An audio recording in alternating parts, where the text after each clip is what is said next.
Pride India आपके लिए लाए हैं बंडागुड़ा में natural gated community lake view.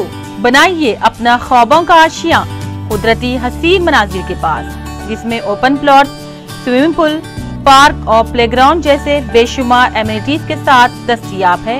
Falaknuma palace से सिर्फ 7 मिनट के फासले पर लेक व्यू। कॉन्टैक्ट 8099777720।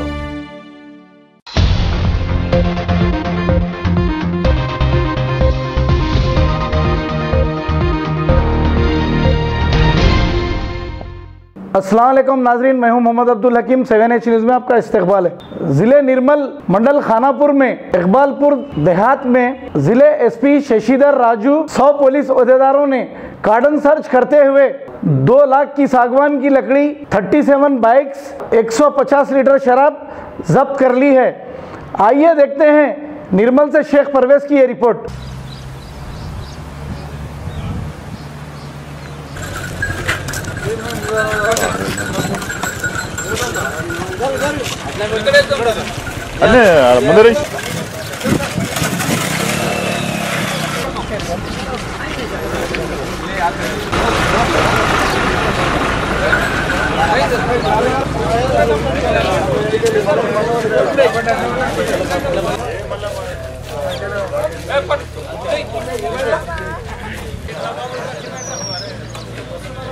తెలిసిందా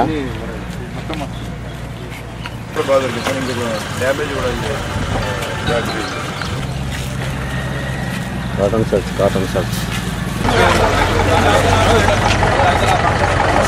ఉన్నాయా?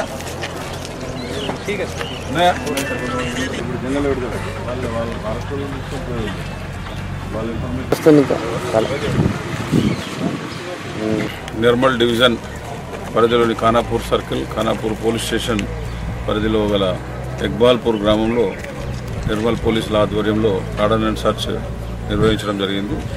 గ్రామాన్ని 4 వైపుల నుంచి రహదారులు లోపలికి వచ్చి బయటకు పోయే రహదారులన్నీ చెక్ పోస్టులు పెట్టుకొని గ్రామం లోపల ప్రతి ఇంటిని సోదా చేయడం జరుగుతుంది.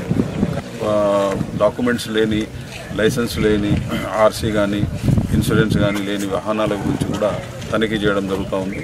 ఈ తనిఖీలో భాగంగా మనకి దాదాపు 40 2 వీలర్స్, అదేవిధంగా 300 లీటర్ల గుడంబ, 150 లీటర్స్ గుడంబ, 300 లీటర్ల పానకం అంటే దాని వాష్, జాగరీ వాష్ అది ధ్వంసం చేయడం జరిగింది. అదేవిధంగా దాదాపు 2 లక్షల వరకు విలువ చేసే టీ కూడ్ కూడా సీజ్ చేయడం జరిగింది. ఇప్పుడు ఇక్కడ ఈ గ్రామస్తులందరినీ కూడా ఇటు విషయాల మీద అవగాహన కార్యక్రమం ఏర్పాటు చేసి వారిని కూడా ఈ దిశగా మళ్ళీ ఎటువంటి కార్యక్రమాలకు చేపడకుండా అన్ని వెహికల్స్కు సరైన డాక్యుమెంట్స్ తీసుకునే విధంగా, లైసెన్స్ లేని వాళ్ళు లైసెన్స్ తీసుకునే విధంగా. మరి ఒక ముఖ్యమైనది ఏంటంటే మనకి రూరల్ ఏరియాస్లో ఈ కేజ్డ్ వీల్స్ కూడా రోడ్డు మీద నడుపుతూ ఉన్నారు. ట్రాక్టర్స్కు ఈ కేజ్డ్ వీల్స్ను రోడ్డుపై నడపడం వల్ల మంచి రోడ్డు తొందరగా ఖరాబ్ అయిపోతూ ఉన్నది. దానివల్ల ఐరన్ కేజ్డ్ వీల్స్ రోడ్డు మీద నడపడంతో రోడ్డు ఖరాబ్ అవుతుంది. కాబట్టి అటువంటి దాన్ని కూడా ఎంవీ యాక్ట్లో చట్టపరంగా మేము చర్యలు తీసుకొని వారిని కూడా శిక్షించడం జరుగుతుంది. వాళ్ళు కూడా శిక్షార్హులు అవుతారు. దయచేసి అటువంటి ట్రాన్స్పోర్ట్ చేయండి, వేరే వెహికల్ ద్వారా కానీ రోడ్డు మీద వాటిని నడుపుకుంటూ తీసుకుపోవద్దని అందరి అగ్రికల్చరిస్ట్ రైతులకు నా యొక్క మనవి.